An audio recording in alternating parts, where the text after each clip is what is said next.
Assalamualaikum warahmatullahi wabarakatuh. Halo teman-teman semua, selamat datang di channel Bunda Salsa Official, tempat di mana cerita bukan sekedar rangkaian kata, tapi jendela ke hati dan kehidupan. Aku doakan, semoga kamu yang lagi nonton ini diberi kesehatan, kelapangan hati, dan kebahagiaan yang gak putus-putus.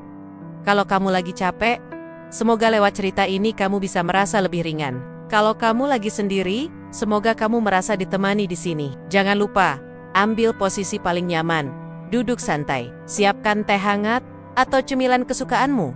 Karena hari ini, aku punya cerita yang bukan cuma seru, tapi juga bisa bikin kamu berpikir, merasa, dan mungkin tersenyum kecil di tengah hari yang sibuk. Selamat menonton, dan selamat hanyut dalam cerita. Jangan lupa tulis komentar setelah nontonnya. Aku selalu baca dan seneng banget bisa ngobrol sama kalian.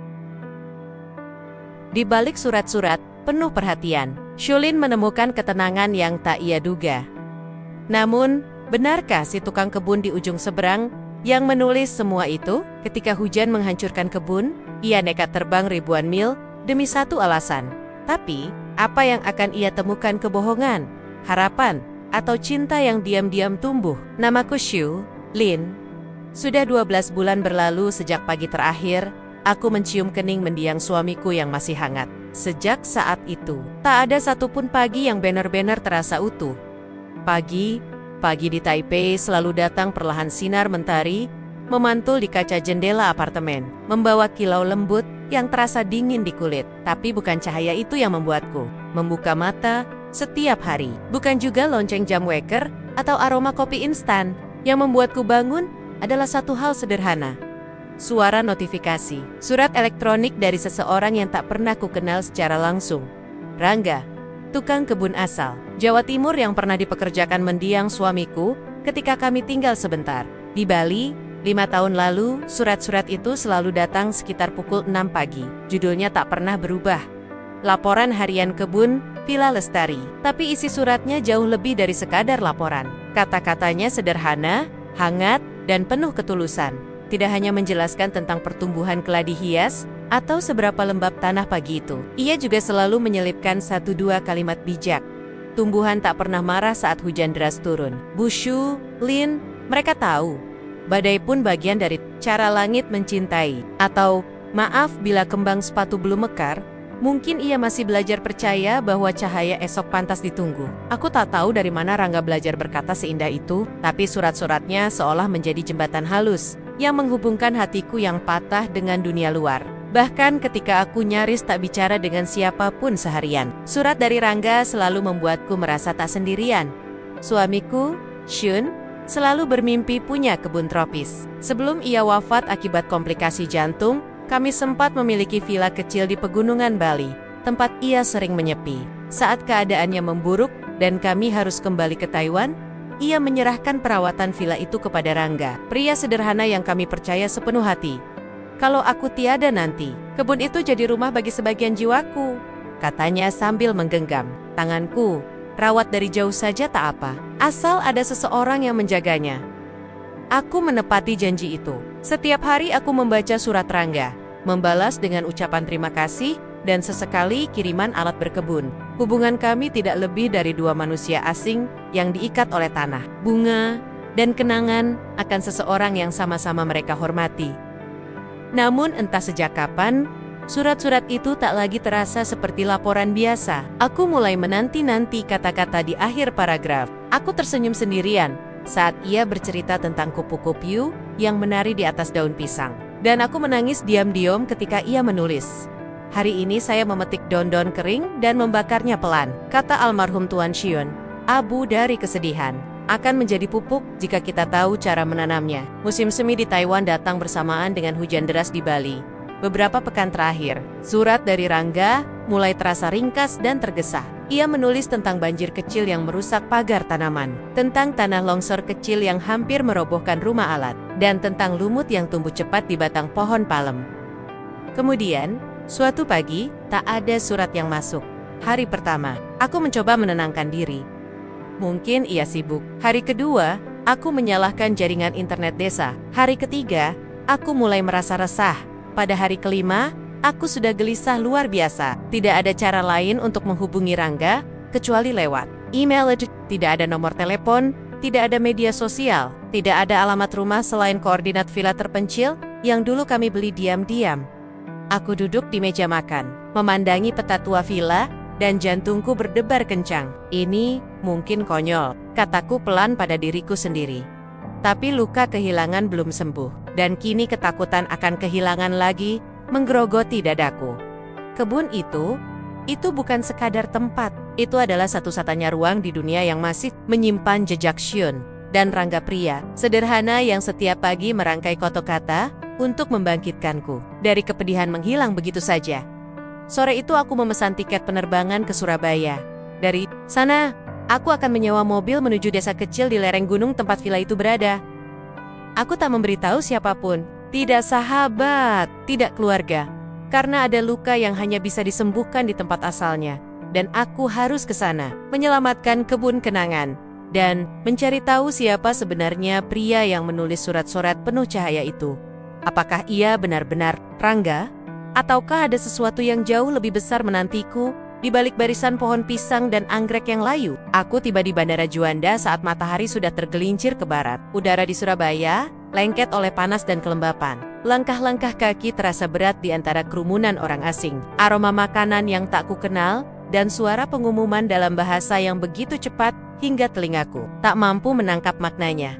Aku menggenggam ponsel yang hanya berisi satu folder berjudul Kebun Villa Lestari. Isinya foto-foto lama villa, denah kasar lokasi, dan catatan email dari Rangga selama 12 bulan terakhir. Itu saja, tidak ada nomor darurat, tidak ada petunjuk arah yang pasti. Villa itu terletak di wilayah pegunungan antara Lumajang dan Malang, tersembunyi di tengah perbukitan yang tak banyak ditandai di peta. Aku memesan taksi online, dan sopir yang menjemput tampak bingung saat kuberikan alamat. "Bu, ini masuk desa terpencil," katanya ragu. "Jalannya kecil, sinyal juga sering hilang. Nggak ada penginapan juga di sana." "Tak apa, saya akan menginap di villa itu," jawabku pelan. "Saya hanya butuh sampai sana." Ia mengganggak, walau masih tampak ragu. Di sepanjang perjalanan, aku hanya diam. Di luar jendela, kota berangsur menghilang, digantikan oleh sawah dan perbukitan yang mulai diselimuti kabut tipis. Awan menggantung berat di langit, dan ketika mobil mulai mendaki jalan sempit beraspal kasar, rintik hujan mulai turun. "Wah, udah mulai musim hujan ya," gumam sopir. Aku menoleh. "Hujan," kata itu terasa seperti gema dari surat-surat Rangga yang pernah kuterima.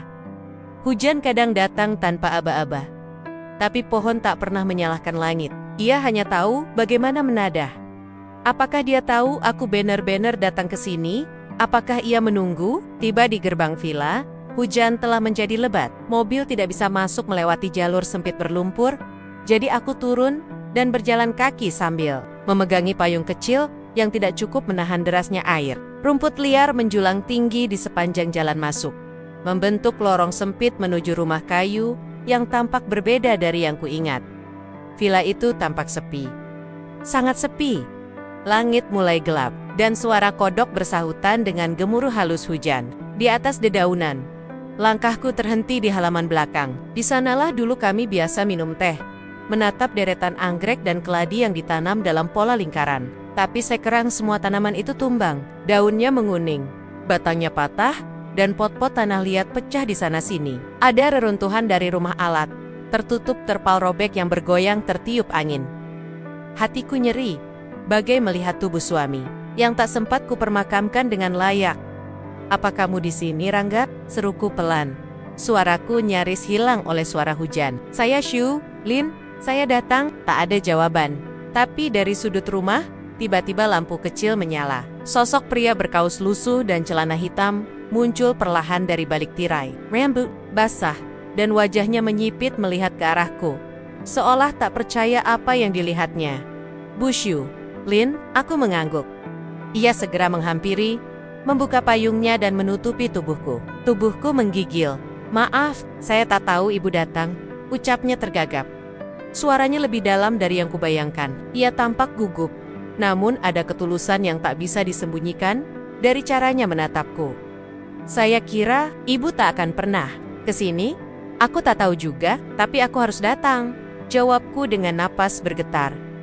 Di dalam rumah, suasananya tak jauh lebih baik. Beberapa bagian atap bocor, lantai kayu dingin, dan bau lembab menusuk hidung. Namun, ada satu hal yang menghangatkan hatiku. Meja kerja kecil di dekat jendela dipenuhi kartis-kartis yang kukenal. Surat-suratku dibundel rapi, ditumpuk bersama foto-foto tanaman yang pernah kukirim. Bahkan amplop Tiongkok terakhir yang kukirim dengan perangko bunga nasional masih utuh di sana. Maaf, hujan merusak banyak hal. Saya tak sempat merapikan semuanya, ucap Rangga pelan. Aku duduk. Tidak apa, kau masih merawat tempat ini sebaik mungkin. Ia tersenyum lemah. Aku memandangi wajahnya dalam diam. Usianya mungkin sepantaran denganku, atau mungkin sedikit lebih tua. Wajahnya berjemur, matanya cekung tapi hangat. Tapi ada yang aneh, bukan pada wajahnya, melainkan caranya memandangku. Seolah tak benar-benar tahu bagaimana harus bersikap. Lalu, dari balik kamar di sudut rumah, terdengar suara langkah ringan. Seorang gadis remaja muncul, rambutnya dikepang dua, mengenakan kaos bertuliskan huruf Mandarin yang nyaris pudar. "Mama, lihat, benar kan? Dia datang," serunya girang. Meski suaranya segera mengecil ketika menyadari kehadiranku. Maksudku, ayah, dia datang, Ibu Shu, Lin, aku mematung. Gadis itu terlihat lebih akrab denganku daripada yang seharusnya. Bahkan caranya menyebut namaku terasa dekat. "Aku, Intan," ucapnya dengan senyum gugup. "Aku bantu ayah urus kebun." "Aku juga yang biasa." Rangga memotongnya cepat. "Sudah malam, biar Ibu Shu, Lin istirahat dulu, kita lanjutkan besok." Tapi ada sesuatu dalam tatapan Intan yang tak bisa kutepis.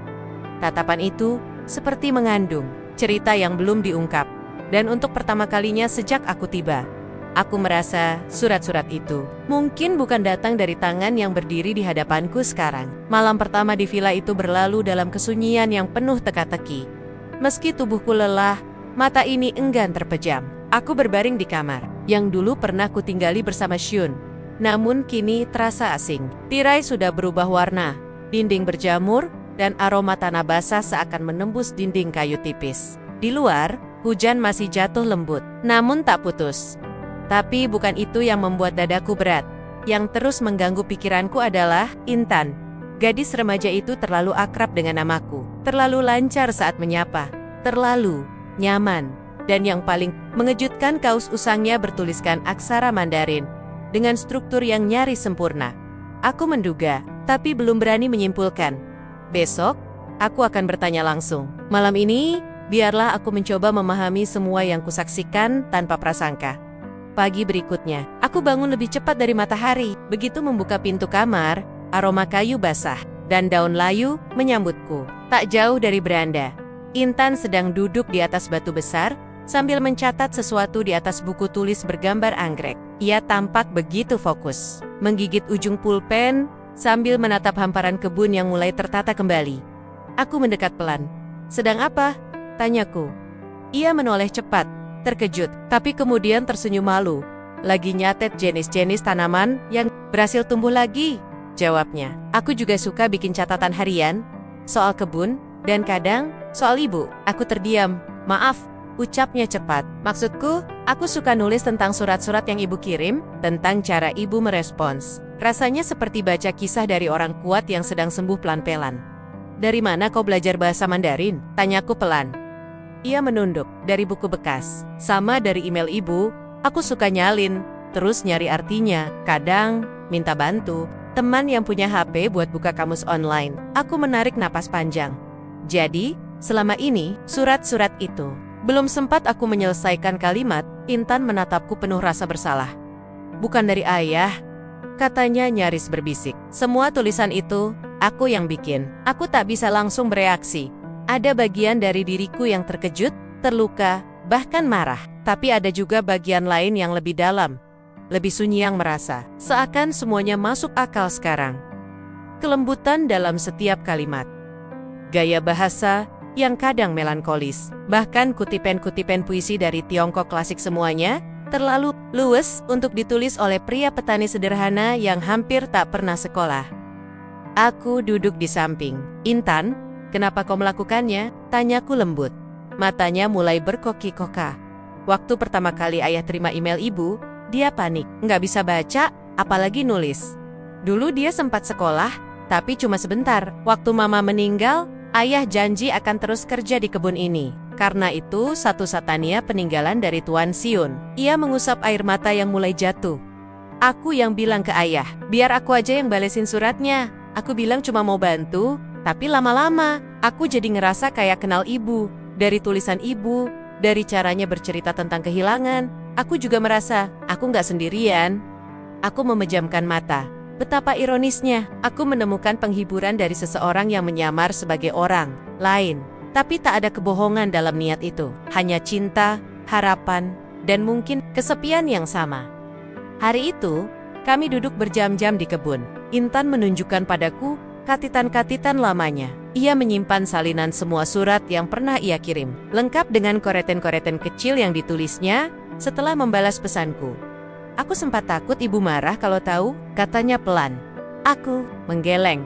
Aku justru bersyukur. Tanpa kau, aku mungkin tidak akan pernah bisa melewati hari-hari terberatku. Intan tersenyum kecil. Jadi, ayah benar-benar nggak ngerti sama sekali. Dia ngerti sedikit, jawabnya. Tapi lebih ke bahasa tubuh, bukan kata. Ayah itu baik, ibu. Dia cuma selalu merasa dirinya kurang, layak, tapi dia sayang banget sama tempat ini. Sama ibu juga, walau mungkin dia sendiri belum sadar. Aku terdiam. Jantungku berdetak lebih cepat, tanpa alasan yang jelas. Mungkin ini waktunya dia tahu, ucapku pelan. Kalau ketulusan gak diukur dari seberapa panjang pendidikan, tapi dari seberapa besar seseorang menjaga meski tanpa diminta. Sore itu, aku membantu Rangga memangkas tanaman liar yang menyelimuti sisi timur kebun. Ia jarang bicara, hanya sesekali menyeka keringat dari keningnya sambil menatapku dengan mata penuh pertanyaan yang tak pernah ia ucapkan. Terima kasih karena telah menjaga villa ini, kataku pelan. Ia mengangguk. Saya cuma lakukan yang saya bisa, Bu. Maaf kalau banyak yang rusak, kebun ini bisa diperbaiki. Tapi surat-surat itu yang membuat saya tetap hidup. Dan ternyata bukan Bapak yang menulisnya. Rangga menunduk. Intan. Dia gadis pintar. Saya tahu dia nulis surat atas nama saya. Tapi saya takut kalau bilang yang sejujurnya, ibu akan kecewa. Saya kumatu kebun. Saya nggak tahu cara bicara seperti Tuan Siun. Atau seperti anak saya. Aku mendekat selangkah. Yang saya butuhkan bukan kata-kata indah, Pak Rangga. Tapi seseorang yang jujur, yang mencintai kebun ini seperti mencintai warisan, jiwa. Dan saya rasa, itu ada pada Bapak. Untuk pertama kalinya, senyum tipis muncul di wajahnya. Ada rasa lega dalam tatapan matanya. Seolah beban yang ia pikul selama ini mulai terangkat. Langit sore mulai menguning, dan di bawah sinar lembut itu, untuk pertama kalinya, aku merasa Eda. Benih yang mulai tumbuh bukan di tanah tapi di dadaku, benih yang tak berbentuk, tapi hangat. Mungkin, itu benih cinta yang tak sengaja tertanam. Bukan dari simpati, tapi dari syukur. Hari-hari berikutnya berlalu dalam ritme yang asing, tapi menenangkan. Setiap pagi, aku terbangun oleh suara ayam jantan dan embusan angin yang membawa aroma tanah. Palsa, villa tua ini memang rusak di banyak sisi. Tapi pelan-pelan aku mulai mencintainya kembali, bukan karena kenangan masa lalu, melainkan karena kehidupan baru yang perlahan tumbuh di dalamnya. Aku tak pernah menyangka, proses menyembuhkan luka bisa dilakukan sambil menanam bersama Rangga dan Intan. Aku mulai merestorasi kebun tropis peninggalan Siun. Kami membersihkan semak-semak liar, menata ulang jalur air, mengganti pot-pot yang pecah, dan menanam kembali bibit yang masih tersisa. Setiap kegiatan dilakukan dengan ketulusan yang tak bisa kutemukan dimanapun sebelumnya. Tak ada suara musik, tak ada teknologi canggih, hanya suara alam, cangkul, dan tawa sesekali dari Intan yang menjadi jembatan kami bertiga. Namun, ada satu sudut kebun yang belum tersentuh sejak aku tiba. Sisi utara. Tempat Siun pernah menanam. Sesuatu yang sangat ia jaga. Tempat di mana tanahnya tidak boleh diganggu tanpa izin. Suatu sore, aku berdiri di sana, menatap tanah yang tertutup rumput lebat. Rangga datang dari arah barat dengan sekeranjang pupuk kompos. Saya belum berani sentuh bagian ini, katanya lirih. Tuan Siun pernah bilang, kalau Shulin belum siap, jangan izinkan siapapun menanam di sini. Dadaku sesak mendengar namanya disebut. Bahkan, setelah setahun berlalu, Nama itu masih menghunjam jantungku seperti panah. Dulu dia bilang, tanah ini istimewa Langit Rengga, ada bibit yang sangat langka, katanya. Tapi saya nggak tahu apa. Hanya diminta jagain, bahkan saya diminta janji untuk tidak cerita sama ibu sampai waktunya tiba. Aku menoleh cepat. Waktu apa? Rengga menghela napas. Sebelum dia meninggal, Tuan Xian nitip pesan lewat surat. Ditulis pakai huruf Mandarin, saya cuma tahu isinya dari Intan. Katanya, kalau bunga itu mekar, berarti waktunya ibu sembuh. Dan kalau mekar tepat di hari ulang tahun pernikahan ia terdiam. Keberapa? Bisikku. Kelima, jawabnya. Akhirnya, tepat tahun ini. Tenggorokanku tercekat. Hari ulang tahun kelima pernikahan kami akan jatuh minggu depan. Dan selama ini, Siyun meninggalkan hadiah, aku berjongkok, menyentuh tanah itu perlahan. Lembut, hangat, seperti jiwanya yang masih tertinggal di antara akar dan benih. Malam itu, aku tak bisa tidur. Aku duduk di meja kayu kecil, mencatat semua hal yang terjadi sejak kedatanganku. Surat-surat dari Intan, ketulusan Rangga, dan kebun yang rusak namun perlahan hidup kembali. Dalam sunyi, pintu kamar diketuk pelan. Aku membuka. Intan berdiri di sana sambil memeluk bantal kecil. "Aku boleh tidur di sini, Bu?" tanyanya pelan. Angin kencang banget. Aku jadi takut. Aku tersenyum, mengangguk, lalu mempersilakan ia masuk. Ia duduk di pojok ranjang, memeluk lututnya sambil menatapku. "Bu, dulu waktu ibu kehilangan suami, gimana rasanya?" tanyanya tanpa basa-basi. Pertanyaan itu menyentakku. Tapi anehnya, aku tak ingin menghindar. Seperti ditinggalkan di tengah badai. Semua bising, tapi aku merasa tuli. Semua bergerak, tapi aku tak sanggup berdiri. "Aku, Marty, tapi masih bernapas," jawabku jujur. Intan menggigit bibir bawahnya. "Aku juga kehilangan mama waktu kecil," katanya. "Tapi aku nggak pernah ngerti, kenapa Tuhan ambil dia, kenapa harus orang baik." Aku mendekat, menggenggam tangannya. Dulu, aku juga bertanya begitu. Tapi sekarang, aku mulai percaya, Tuhan nggak pernah ambil. Ia hanya menyimpan orang-orang baik di tempat yang tidak terlihat tagar. Kita belajar mencintai tanpa harus memegang. Kami saling diam cukup lama tapi Keheningen. Itu justru menjadi penghubung paling kuat di antara kami, Bu. Yukapnia, lagi, kalau nanti kebun ini sudah pulih, Ibu mau tinggal di sini selamanya? Aku tak bisa langsung menjawab, tapi sesuatu dalam hati berkata, mungkin. Iya, keesokan harinya, kami mulai bekerja di sisi utara kebun. Rangga pelan, dan aku memperhatikan setiap gerakannya dengan seksama. Saat sekop menyentuh sesuatu keras di bawah tanah, ia berhenti. "Ini, pot tanah, lihat," katanya. Ada tanda ditutupnya. Aku pot itu tertutup rapat dan terbungkus kain hitam yang sudah mulai lapuk. Di permukaannya, terdapat ukiran dua karakter Mandarin, Yonghang Ye, NGH, NJ, artinya abadi. Tanganku gemetar saat membuka pot itu. Di dalamnya, tergeletak 3 bibit anggrek putih kecil, sangat rapuh, tapi masih utuh. "Ini bibit yang pernah diceritakan Tuan Xion," katanya. "Anggrek hutan dari Taiwan yang sudah punah di alam liar. Iya, membawa langsung dari pegunungan ketika kalian masih tinggal di Taipei," ujar Rangga perlahan. Air mataku jatuh. Bibit itu adalah bukti bahwa cintanya belum pernah mati. Ia percaya pada kebun ini, pada warisan hidup, bukan hanya kenangan. Beberapa hari berikutnya, kami menanam anggrek itu bersama-sama. Aku dan Intan, 3 orang dari 2 dunia berbeda yang dipertemukan oleh cinta yang sama, cinta terhadap kehidupan yang terus tumbuh. Meski sempat hancur, setiap sore kami menyiraminya dengan tangan. Tak ada alat penyiram otomatis, hanya kasih sayang dan kesabaran. Dan seperti nasib yang tahu waktu, pada pagi hari tepat sebelum ulang tahun pernikahan kelima kami, 1 dari 3 anggrek itu mekar, putih bersih, harum lembat, dan kelopaknya membentuk bayangan menyerupai hati kecil jika dilihat dari atas. Aku menangis bukan karena sedih, tapi karena akhirnya aku sembuh. Hari itu, aku berjalan ke dapur dengan hati yang lapang. Rangga sedang memotong daun pisang untuk membuat sarapan, dan Intan sibuk mengecat papan kecil bertuliskan, "Selamat datang di Taman Kenangan Xion, kebun yang tak pernah mati." Aku berdiri di tengah mereka dan berkata, "Kalau kalian mau, aku ingin tinggal di sini lebih lama. Bukan karena aku tak punya tempat lain, tapi karena tempat ini membuatku merasa hidup lagi." Rangga menoleh. "Kami juga, jadi merasa tidak sendiri sejak ibu datang." Intan tertawa. kita bisa saling belajar. Aku terus nulis cerpen, dan ibu bisa terus tanam harapan. Kami tertawa bersama. Dan untuk pertama kalinya, aku merasa mungkin kehilangan bukan akhir segalanya. Mungkin itu awal dari cinta yang lain. Cinta yang tumbuh bukan karena darah atau bahasa, tapi karena keberanian untuk sembuh. Setelah anggrek pertama mekar, kebun kami seolah ikut bernafas lagi. Bunga-bunga liar mulai tumbuh dengan semangat baru. Kupu-kupu kembali beterbangan. Dan burung-burung kecil bersiul tiap pagi, seolah menyanyikan lagu syukur. Tapi yang paling mencolok, bukanlah perubahan di tanah, melainkan yang terjadi di hati. Kami bertiga, hari-hari yang kulalui bersama Rangga dan Intan, tak lagi terasa seperti kunjungan singkat. Aku mulai mengenal sela-sela di dinding dapur, tempat Rangga biasa menggantung topinya, dan aroma sabun yang Intan pakai setiap sore.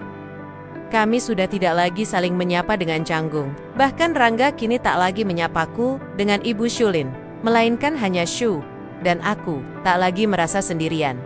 Pagi itu, ketika aku sedang memotong batang tanaman liar di dekat kolam, Intan datang membawa 2 buku tebal, satu berisi aksara Mandarin dasar, dan satu lagi buku tulis kosong bergaris. "Bu, Shu," ujarnya sambil mengayunkan ranselnya. "Aku punya ide, gimana kalau sore ini kita belajar bareng?" Aku mengangguk antusias. "Kau ingin belajar Mandarin lagi?" Ia menggeleng cepat. "Kita saling tukar. Ibu ajari aku menulis Mandarin, dan aku ajari ibu membaca aksara Jawa." Aku terdiam sejenak, lalu tertawa. Aku bahkan tak tahu huruf pertama aksara Jawa. Justru itu serunya. Serunya riang. Kita mulai dari nol, sama-sama belajar. Dan begitulah, sore hari kami pun berubah menjadi ruang kelas kecil tak resmi di balai bambu belakang rumah. Aku menulis karakter demi karakter Mandarin di pasir, sedangkan Intan mengguratkan huruf-huruf Hanacaraka di papan kayu yang ia buat sendiri. Kami saling tertawa saat salah mengucap, saling menyemangati saat gagal menulis dengan benar. Dari keyohan, Rangga hanya memperhatikan sambil menyiangi tanaman. Tapi sekali waktu, ia mencuri dengar dan tersenyum saat aku menyebutkan kata suunana dengan nada kacau yang ternyata berarti saya ingin belajar. Suatu malam, listrik mati karena hujan deras. Kami duduk bertiga di ruang depan, hanya diterangi lilin kecil dan bunyi hujan di luar. "Bu Shu," kata Rangga tiba-tiba. "Dulu, saya sempat mau nyerah." Aku menatapnya. "Nyerah? Iya, Aimet. Setelah istri saya meninggal, saya kira nggak ada lagi gunanya saya hidup. Saya kerja karena harus, bukan karena mau. Kalau bukan karena Intan, saya udah pergi." Suasana menjadi hening, hanya suara hujan yang masih menetes dari genteng tua. "Aku juga pernah begitu," jawabku pelan. Setelah Shun pergi, aku merasa hidupku ikut dimakamkan. Tapi ternyata, luka itu bukan akhir. Luka itu tempat cahaya bisa masuk. Rangga mengangkat wajahnya. "Apa ibu nggak menyesal datang ke sini?" Aku menggeleng, lalu tersenyum. "Aku justru menyesal, kenapa tidak datang lebih cepat." Ia menunduk, menyembunyikan senyumnya. Lalu Intan memecah keheningan dengan candaan. "Kalau gitu, kita buat perjanjian. Siapapun yang duluan bisa baca aksara lawan, dia boleh kasih tantangan kedua orang lainnya." Kami tertawa keras-keras, dan malam itu, lilin yang kecil tak hanya menerangi ruangan, tapi juga hati kami. Beberapa minggu kemudian, aku dan Rangga mulai terbiasa berjalan berdua di sela-sela kebun. Kadang kami bicara, kadang hanya diam. Tapi diam bersama Rangga tak pernah membuatku canggung. Ada ketenangan dalam diamnya. Ada ketulusan dalam setiap tatapannya. Meski ia tak pandai berkote-kota. Pada suatu sore, saat matahari hampir tenggelam, kami berdiri berdua di bawah pohon ketapang besar di ujung barat kebun. "Shu," ucapnya pelan. Aku menoleh. "I tak pernah memanggilku tanpa bu sebelumnya. Ada sesuatu yang belum pernah saya sampaikan tentang kebun ini." Aku menunggu, menahan napas, waktu gempa di Bali dulu. Tuan Shun dan ibu hampir tertimpa bangunan hotel. Saya yang waktu itu bantu narik keluar. Sejak saat itu, beliau bilang saya bukan cuma tukang kebun tapi keluarga. Dan saat beliau tahu hidupnya nggak lama, dia minta saya jagain kebun ini. Aku mengatupkan bibirku erat. Aku mengingat gempa itu. Tapi aku tak pernah tahu bahwa Rangga yang menyelamatkan kami. "Kenapa kau tak pernah cerita?" "Karena saya nggak mau ibu merasa berutang. Saya hanya lakukan apa yang saya bisa. Dan saya janji pada beliau, saya akan rawat kebun ini. Walau saya nggak ngerti soal bunga, tapi saya punya anak yang pandai nulis, pandai membaca hati orang, Dia yang bantu saya menepati janji. Aku menatapnya. Mata Rangga berkaca. Tapi bukan karena bangga melainkan karena rendah hati yang begitu dalam. Aku mendekat, menggenggam tangannya. Kau tak hanya menjaga kebun ini, Rangga. Kau menjaga jiwaku. Dan tanpa kau sadari, kau menyelamatkanku sekali lagi. Ia terdiam. Lalu, untuk pertama kalinya, ia membalas genggamanku. Sejak hari itu, kami mulai membuka pagar depan rumah setiap pagi. Orang-orang desa mulai datang untuk bertanya tentang bunga. Anak-anak kecil duduk di balai, belajar menulis. Dan tanpa direncanakan, villa tua ini menjadi tempat yang hidup, tempat belajar tempat tumba, tempat menyembuhkan luka. Rumah ini yang dulu menjadi penjara kenangan, kini berubah menjadi jembatan. Bagi banyak orang, rumah tanpa pagar, hati tanpa jarak. Dan di antara semua yang tumbuh di kebun ini, yang paling subur adalah keberanian untuk mencintai lagi. Hari demi hari berlalu, dan kebun kami menjelma seperti lukisan hidup yang terus dilukis ulang oleh waktu. Tak hanya tanaman yang tumbuh subur, hubungan kami bertiga pun ikut berkembang dalam keheningan yang lembut. Seolah tanah ini menjadi tempat kami menanam bukan hanya benih, tetapi juga harapan yang selama ini terpendam dalam luka masing-masing. Namun, perubahan terbesar datang bukan dari bunga, melainkan dari selembar kertas kecil yang ditinggalkan Intan di meja makan. Pagi itu, saat itu, aku sedang menyapu daun-daun kering di teras ketika Rangga berlari kecil ke arahku. Napasnya tergesa. "Syuk, Intan pergi," aku menoleh cepat. "Apa?" Ia menyerahkan secarik kertas yang mulai lecek karena tergenggam erat. Tulisan tangan Intan terpampang di sana. Rapi, penuh semangat, tapi juga mengandung keteguhan yang baru ku kenal darinya. "Ibu Syu, Bapak, jangan khawatir. Aku cuma pergi sebentar. Aku dengar ada lomba cerpen remaja internasional di Solo, dan aku ingin mencobanya. Temanya adalah surat untuk dunia. Aku ingin menulis tentang kebun kita, tentang surat-suratku untuk ibu. Bukan untuk menang tapi, agar orang lain tahu bahwa harapan bisa ditanam dimanapun, bahkan di tempat paling tak terduga. Jangan jemput aku ya, kali ini aku ingin berjuang sendiri. Doakan Intan, dari yang belajar mencintai huruf karena cinta itu sendiri." Intan, aku mematung. Mataku berkaca. "Rangga terdium, kau tahu soal ini?" Tanyaku pelan. Rangga menggeleng. Dia sempat bilang suka nulis, tapi saya kira cuma buat ibu. Kami duduk bersama di anak tangga teras. Tak ada amarah, hanya keharuan yang membanjiri dada. Aku menatap kertas itu. Intan, gadis kecil yang awalnya hanya perantara surat, kini tumbuh jadi penulis sungguhan. Dan tulisannya bukan sekadar rangkaian kata, tapi hati yang menyapa dunia. Selama beberapa hari berikutnya, suasana villa terasa sepi. Tak ada tawa Intan yang menggema dari dapur, tak ada suara pensil menari di atas buku catatan. Rangga lebih banyak diam, tapi aku tahu itu bukan karena kecewa, melainkan karena kagum yang belum sempat ia ucapkan.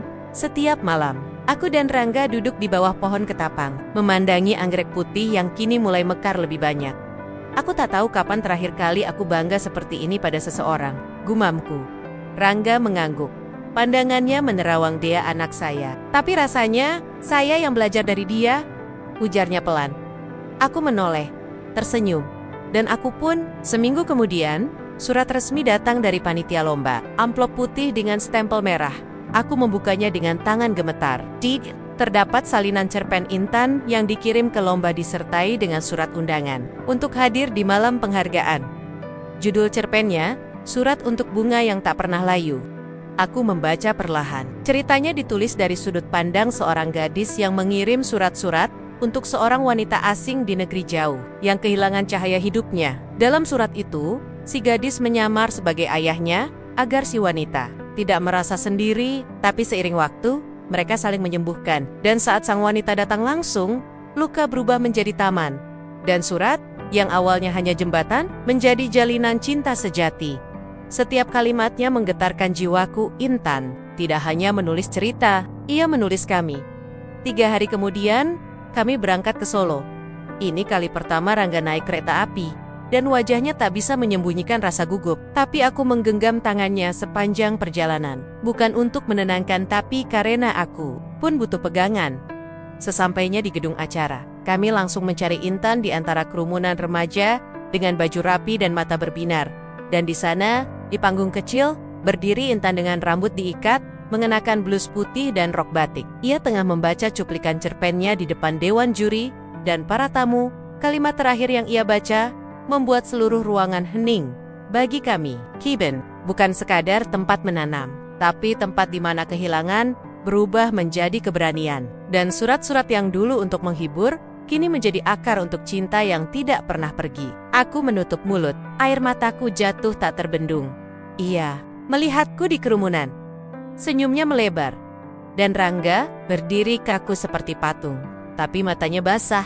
Ketika pengumuman pemenang dibacakan, kami tak berharap apa-apa. Tapi saat nama Intan disebut sebagai juara pertama dan cerpen paling menyentuh tahun ini, seluruh aula meledak dalam tepuk tangan. Aku dan Rangga berdiri. Intan turun dari panggung dan langsung berlari ke arah kami. Ia memeluk kami erat. Aku menang bukan karena aku hebat, Bu, bisiknya, tapi karena kalian pernah percaya sama aku. Meleam, kami kembali ke villa, membawa lebih dari sekadar piala. Kami membawa rasa bangga. Kami membawa keyakinan bahwa hidup bisa tumbuh lagi dari reruntuhan.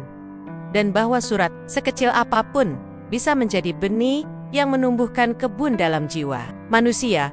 Hari-hari setelah itu, villa kami resmi dijadikan taman edukasi oleh warga desa.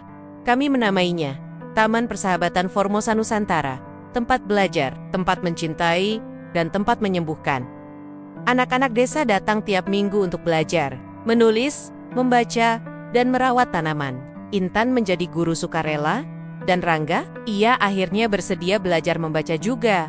Karena katanya, tak ada kata terlambat untuk belajar mencintai huruf. Dan aku tak lagi mengenang masa lalu dengan air mata, tapi dengan senyuman. Karena sekarang kebun ini punya cerita baru. Cerita yang ditulis bukan oleh kehilangan melainkan oleh keberanian. Cerita yang tidak akan pernah layu. Pagi itu berbeda. Udara terasa lebih sejuk dari biasanya.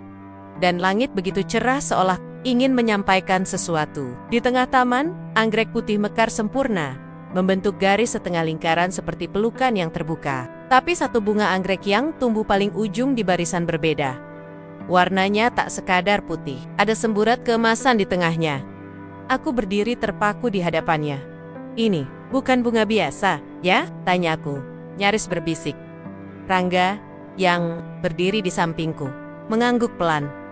Ekspresinya berubah, ada keraguan di wajahnya. Tangannya mengepal, lalu rileks, lalu mengepal lagi. Ia menunduk, seolah sedang berperang dengan dirinya sendiri. "Shu," katanya akhirnya, "ada satu hal yang harus saya ceritakan. Sesuatu yang saya simpan sejak lama. Tentang bunga itu." Aku menoleh padanya. "Bunga ini?" Ia menarik napas panjang. "Dulu, sebelum Tuan Shun meninggal, beliau pernah menitipkan satu pot kecil berisi tunas anggrek langka ke saya. Katanya, kalau Shulin tetap hidup, dia akan mencari cahaya di tempat paling gelap. Kalau bang, ini mekar. Itu berarti saatnya." Aku nyaris tak bisa bernapas. "Saatnya? Untuk apa?" Rangga menunduk. "Untuk menyerahkan surat ini." Dari balik saku bajunya, ia mengeluarkan amplop coklat tua. Warnanya sudah pudar. Tertera tulisan tangan Shenaku masih mengenalnya dengan jelas dalam aksara Mandarin. Tanganku gemetar saat menerimanya. Aku menatap Rangga. "Kau menyimpannya selama ini?" Ia mengangguk, nyaris tak terdengar. "Saya janji pada beliau. Saya baru kasih kalau bunga ini mekar." Beliau bilang, "Ini hadiah ulang tahun pernikahan kalian yang kelima." Aku terdiam. Angin berembus pelan, seolah menunggu waktu berhenti. Aku membuka amplop itu. Di dalamnya hanya ada satu lembar surat dan satu foto kecil. Aku dan Shun sedang tertawa di depan villa ini 5 tahun lalu. "Sebelum semuanya berubah, Shu yang kucinta, jika surat ini kau baca, artinya kau masih hidup. Dan jika bunga itu mekar, artinya luka hatimu mulai sembuh. Aku tak tahu apakah aku masih ada di sisimu, tapi satu yang pasti, cintaku tak pernah mati. Aku titipkan kebun ini kepada Rangga karena ia bukan hanya menyelamatkan nyawaku, ia menyelamatkan cara pandangku terhadap dunia. Ia sederhana, jujur, dan kuat karakter yang mungkin tak bisa kutemui lagi jika aku hidup 1000 tahun. Jika kau memilih tinggal di Taiwan dan mengenangku dari jauh, aku mengerti. Tapi jika kau datang ke kebun ini, itu berarti kau siap menanam lagi, meski luka pernah mencabik. Dan jika hatimu terbuka, biarkan orang-orang di sekitarmu masuk. Biarkan mereka menyiram, merawat, dan menumbuhkanmu, termasuk Rangga. Ia tak pandai menulis surat seperti aku, tapi ia menulis lewat kerja kerasnya, lewat tanah yang ia sentuh, dan lewat cara ia melindungi orang-orang yang ia sayangi. Jangan tunggu semua luka sembuh untuk mencintai lagi, karena cinta sejati justru tumbuh dari bekas luka selamat ulang. Tahun pernikahan kelima kita, tapi kali ini hadiahku adalah izin. Izinkan dirimu untuk bahagia lagi. Dengan seluruh cintaku, sian tangisku pecah. Aku menekuk tubuhku, memeluk surat itu erat-erat. Bukan karena sedih, tapi karena kelegaan yang selama ini tak pernah bisa kutemukan. Rangga menyentuh pundakku. Diam. Terima kasih sudah menjaga ini, bisikku. Ia tak menjawab, hanya mengangguk. Pelan, hari-hari setelahnya, seperti membuka babak baru dalam hidupku. Aku menyimpan surat Xian dalam kotak kayu kecil di ruang depan. Setiap sore, aku duduk di bawah pohon ketapang, membaca surat itu berulang kali, bukan karena ingin mengenang, tapi karena ingin mengerti bahwa cinta sejati tidak mengikat, tapi melepaskan. Aku mulai memahami bahwa kebun ini bukan hanya warisan dari Xion, tapi juga titipan harapan agar aku terus hidup, bukan hanya bertahan. Dan Rangga tak lagi hanya menjadi sosok di sisi, tapi sahabat yang ada di tengah. Namun, langit yang cerah tak selalu abadi. Suatu sore, saat aku sedang memberi makan burang-burang di pekarangan belakang, Intan berlari dari dalam rumah dengan wajah pucat. Bu, Shu, Bapak jatuh. Aku berlari masuk. Rangga terbaring di lantai dapur. Keningnya berdarah, napasnya berat. Kami membawanya ke puskesmas terdekat. Hasil pemeriksaan menunjukkan bahwa ia kelelahan parah. Tekanan darahnya turun drastis karena terlalu banyak bekerja di bawah matahari dalam beberapa hari terakhir. Dokter menyarankan Rangga istirahat total selama minimal 2 pekan. Aku duduk di sampingnya sepanjang malam. Tangannya kurai. Ia membuka mata perlahan. Maaf, saya bikin panik, bisiknya. Aku menggeleng, menahan air mata. Tak ada yang lebih menakutkan dari kehilangan orang 2 kali. Ia menatapku. Tapi saya belum selesai bantu ibu. Aku tersenyum. Rangga, selama ini, kamulah yang menyelamatkanku. Ayat menutup mata pelan. Kalau saya harus sembuh supaya bisa lanjut jalanin janji Siyun, saya mau. Tapi janji saya sendiri, lebih penting. Aku menatapnya. Janji? Ia mengangguk. Saya janji, Shu, kalau ibu izinkan, saya ingin merawat bukan cuma kebun ini, tapi hidup ibu juga. Bukan karena saya merasa pantas, tapi karena saya tahu, ibu tak pernah meminta yang sempurna. Ibu hanya butuh yang tulus. Air, mataku jatuh. Untuk pertama kalinya. Tempesi, aku tahu, aku ingin mempercayakan hatiku lagi. Bukan pada masa lalu, tapi pada laki-laki yang menanamnya dengan sabar. Rangga kembali ke rumah setelah 2 hari dirawat. Tubuhnya masih lemah, tapi senyum di wajahnya tak pernah benar-benar pudar. Dokter memberinya banyak pantangan, terutama untuk tidak terlalu memaksakan diri bekerja. Tapi aku tahu menjaga Reng justru membuat hari-hariku terasa lebih hidup. Aku menyiapkan bubur setiap pagi, menyuapinya dengan sabar, seperti ia pernah merawat tanah ini sendirian. Intan pun tak pernah jauh dari sisi ayahnya. Ia bahkan menempelkan tulisan tangan di dinding. Dapur, kamar ini wajib banyak senyum. Hari-hari kami kini diisi dengan pelajaran yang tak terduga. Aku belajar menyeduh jamu Jawa, sementara Rangga belajar mengeja surat dari Siyun perlahan, 1 huruf, 1 napas, 1 makna. Kadang-kadang kami tertawa ketika Rangga keliru membaca. Tapi justru dari situ, kami saling memahami bahwa cinta bukan tentang sempurna, tapi tentang usaha untuk mengerti, meski lambat dan sering tersendat. Namun, sebagaimana musim selalu berganti, sebuah kabar dari luar datang membawa gelombang baru yang menggoyahkan. Siang itu, Intan pulang dari rumah kepala desa dengan wajah Tigang Bushu. Pak Lurah bilang, ada orang dari Taiwan datang. Mereka bilang punya surat kuasa dari keluarga Pak Xion. Mereka mau ambil alih villa ini. Aku membeku. Siapa mereka? Tanyaku, setengah berbisik. Seorang laki-laki dan seorang wanita. Katanya kerabat jauh keluarga Xion. Mereka bawa surat dari notaris di Taipei. Dan katanya, kalau ibu masih tinggal di sini tanpa status hukum, villa ini akan dijual sebagai bagian dari pembagian warisan. Rangga diam. Aku tak bisa mengeluarkan suara. Selama ini, aku hidup di villa ini bukan karena dokumen resmi, tapi karena cinta dan kenangan. Dan sekarang, Semua itu terancam hilang, hanya karena segelintir kertas dan cap hukum. Malam itu, kami duduk bertiga di bawah pohon ketapang. Tak ada suara selain jangkrik dan desir angin. "Bu, kita harus bagaimana?" tanya Intan pelan. Aku menatap keduanya. "Aku datang ke sini karena kehilangan, tapi sekarang aku tinggal karena cinta, bukan hanya cinta pada almarhum, tapi juga pada kalian, pada kebun ini, pada apa yang sudah tumbuh bersama." Aku menarik napas dalam-dalam. Aku akan pulang ke Taiwan. Aku harus bertemu langsung dengan pihak keluarga Shun dan notaris. Aku harus menjelaskan semuanya. Rangga menoleh. "Sendirian?" Aku mengangguk. "Kalian jaga kebun ini sementara, jaga rumah ini, dan jaga satu sama lain." Keperjiangkuke, Taiwan terasa seperti menapak luka lama yang belum kering. Tapi kali ini aku datang bukan sebagai janda yang hilang arah, melainkan sebagai perempuan yang telah belajar mencintai hidup kembali. Aku duduk di ruang rapat firma hukum, di hadapan sepasang kerabat jauh keluarga Shun, yang bahkan tak ku kenal namanya sebelum hari itu. Mereka berbicara dengan nada formal. Donding, mereka menyebut angka-angka, warisan, distribusi properti, dan legalitas surat tanah. Lalu aku membuka map kecil yang kubawa. Di dalamnya ada salinan surat Shun yang dititipkan melalui Rangga, dan foto kebun kami yang kini telah menjadi taman edukasi. "Suami saya tidak meninggalkan harta untuk diperebutkan," kataku, tegas. "Ia meninggalkan misi. Villa itu bukan sekadar rumah, itu taman jiwa. Tempat orang belajar, tumbuh, dan bangkit." Mereka saling pandang. Salah satu dari mereka tertawa kecil. "Taman jiwa tidak bisa dicatatkan sebagai properti legal, Nyonya."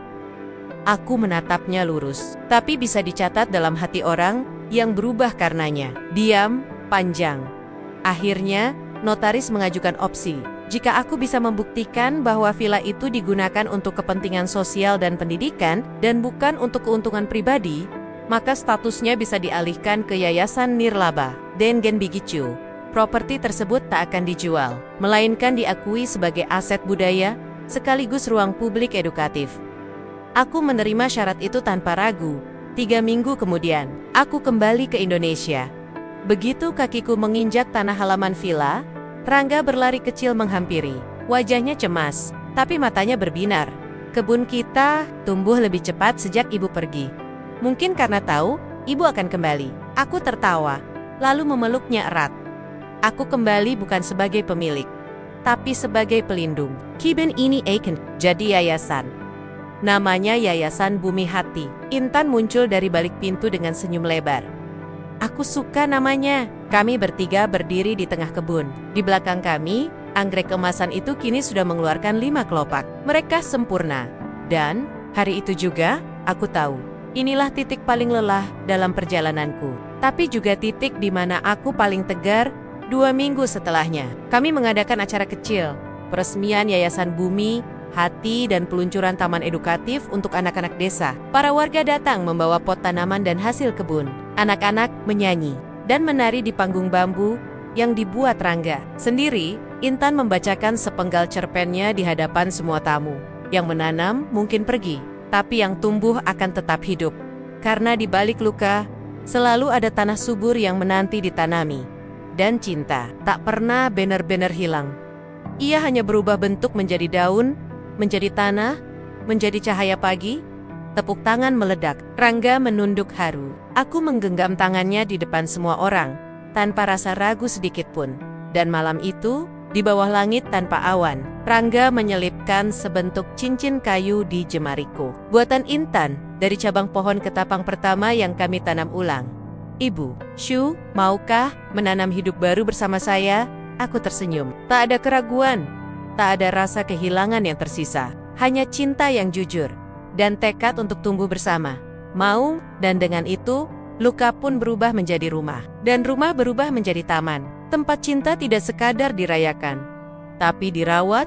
Pagi itu langit tak sekadar cerahia, seolah memberi restu. Awan-awan tipis melayang tenang di atas taman bumi, hati yang mulai dikenal, hingga keluar desa. Semalam hujan mengguyur, tapi pagi ini dedaunan basah, justru tampak lebih hidup. Semuanya tumbuh, termasuk cinta yang kami rawat dayam-dayam selama ini. Hari ini adalah hari yang kami persiapkan sejak sebulan terakhir. Sebuah upacara sederhana, tapi penuh makna bukan hanya merayakan peresmian taman edukatif dan yayasan literasi, tapi juga memperingati 5 tahun kepergian Shiyun.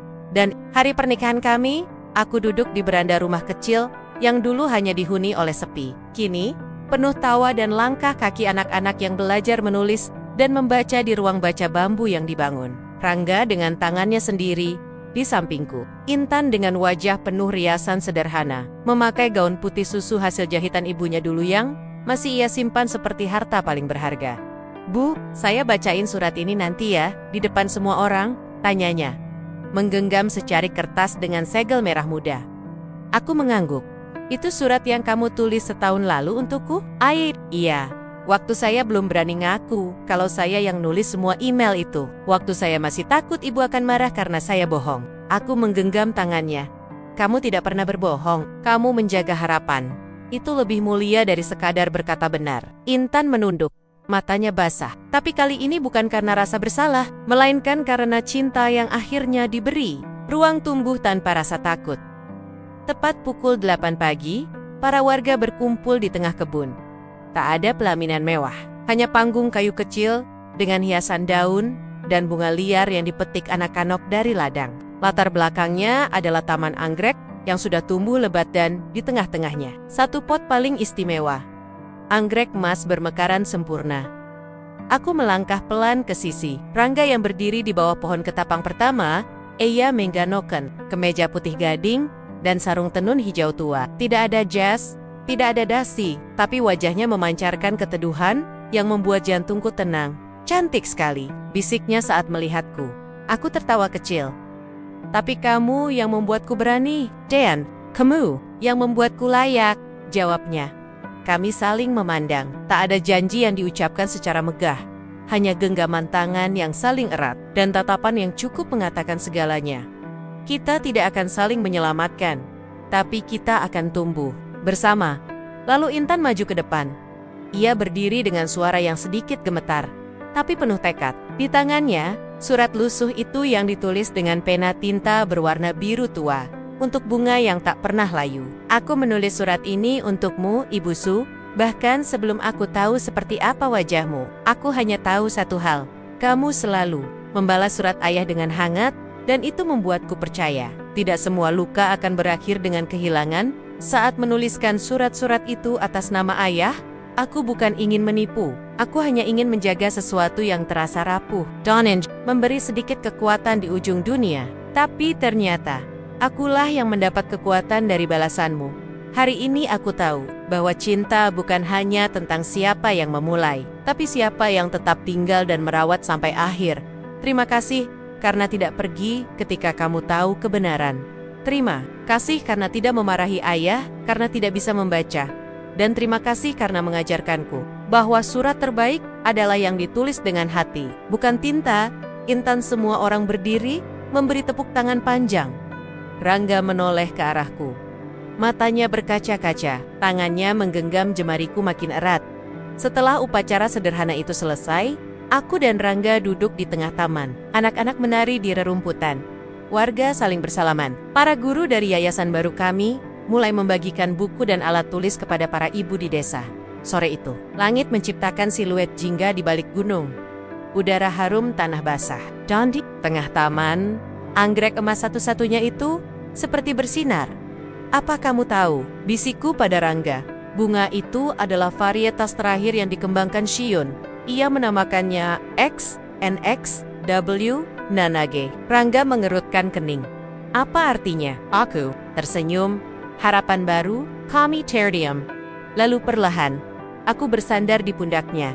Sekarang aku tahu, harapan tidak datang seperti kilat, ia tumbuh pelan. Seperti akar, seperti daun, seperti cinta. Rangga mengangguk, dan kita akan terus menyiramnya. Bersama, malam itu, kami mengadakan api unggun kecil di tengah taman. Para murid yayasan membacakan puisi tentang harapan dan bumi. Intan menyanyikan lagu tentang ayah dan taman. Sementara beberapa remaja membacakan kisah pendek dalam bahasa Mandarin dan Jawa yang mereka pelajari selama 3 bulan terakhir. Dan di antara semua cahaya malam itu, aku mengangkat pandanganku ke langit, bintang-bintang seperti mata doa yang dayam-dayam menjaga. Aku memejamkan mata, mengucap lirih dalam hati, untuk Shun. Terima kasih telah menanamkan benih cinta di kebun ini. Kini, cinta itu telah tumbuh menjadi rumah. Dan Rama itu kini dipenuhi doa-doa dari langit pagi. Pagi ini, embun turun lebih lembut dari biasanya. Seolah alam tahu ada sesuatu yang sedang dikenang, dirayakan, dan dirawat di taman bumi. Hati anak-anak kecil berlarian di antara barisan bunga matahari. Sambil tertawa dan menyebut nama-nama tanaman dengan penuh semangat, aku duduk di bangku kayu tua yang dulu hampir lapuk, kini telah diperbaiki Rangga dan dicat ulang oleh Intan di sebelahku. Rangga sedang mengajari dua anak lelaki menanam bibit cabai rawit. Tangan mereka kotor oleh tanah, tapi tawa mereka bersih dari beban. Di atas panggung kecil, Intan membacakan pengumuman penting. Lomba cerpen remaja internasional yang ia ikuti dengan naskah berjudul Surat untuk Bunga yang Tak Pernah Layu, cerita tentang seorang gadis yang menulis surat untuk seorang perempuan asing dengan nama ayahnya sendiri, telah memenangkan juara pertama. Para warga bertepuk tangan riuh. Beberapa tetangga menitikan air mata. Intan menunduk, pipinya memerah, tapi matanya bersinar dengan cahaya yang belum pernah kutemui pada siapapun selain sian cahaya, keberanian, dan rasa percaya diri yang tumbuh dari akar cinta. Hari itu, untuk pertama kalinya, kami mengibarkan dua bendera di sisi taman. Satu, bergambar bunga anggrek emas, lambang warisan Shun. Satu lagi bergambar padi dan pena bersilang, lambang Yayasan Bumi Hati yang kini resmi diakui secara internasional sebagai pusat belajar budaya dan literasi anak desa. Setelah upacara kecil itu selesai, aku berjalan menyusuri kebun. Langkahku pelan, menyapa setiap tanaman seperti menyapa Taman Lama. Di sisi selatan taman, anggrek Masex, NX, W, Nang masih mekar sempurna. Tapi hari ini, satu kelopaknya jatuh, melayang tenang ke tanah. Aku memungut kelopak itu dengan lembut, lalu menutup mata. Terima kasih Shun, bisik. Kau tidak hanya memberiku cinta, tapi juga kesempatan kedua untuk hidup, mencinta, dan membagi makna. Suara langkah kaki lembut terdengar mendekat dari belakang. Rangga, kau sedang berbicara padanya lagi? Tanyanya pelan. Aku membuka mata dan mengangguk. Ia tidak pernah pergi, Rangga, sama seperti taman ini. Taman ini bukan milikku, atau milik siapapun, tapi milik mereka yang pernah kehilangan, lalu memilih untuk menanam sesuatu dari kehilangan itu. Rangga menghela napas. Ia meraih kelopak bunga dari tanganku, lalu menyimpannya di dalam dompet kulit coklat yang ia jahit sendiri. Kalau begitu, kita harus terus menanam, ujarnya. Tersenyum. Aku mengangguk, lalu menggandeng tangannya. Kami berjalan berdua menyusuri jalan setapak yang dulu penuh rumput liar, kini telah ditata oleh anak-anak yayasan. Di sisi kanan, rak-rak bambu penuh buku dalam 3 bahasa, Indonesia, Mandarin, dan Jawa. Di sisi kiri bangku-bangku rotan, tempat orang tua duduk membaca, atau sekadar mengobrol sambil minum teh. Jahe buatan Rangga.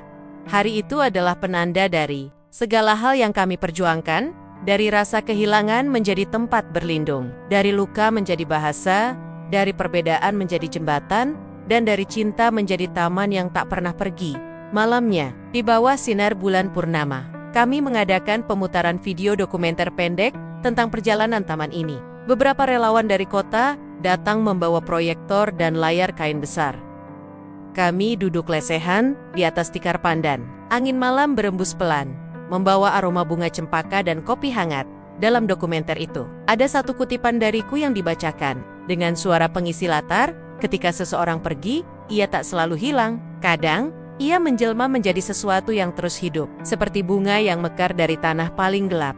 Atau seperti cinta, yang berubah menjadi akar di taman orang-orang yang memilih untuk bertahan. Rangga menggenggam tanganku di tengah kerumunan. Intan menyandarkan kepala di bahunya. Dan malam itu, di bawah bintang-bintang yang terang, aku tahu satu hal.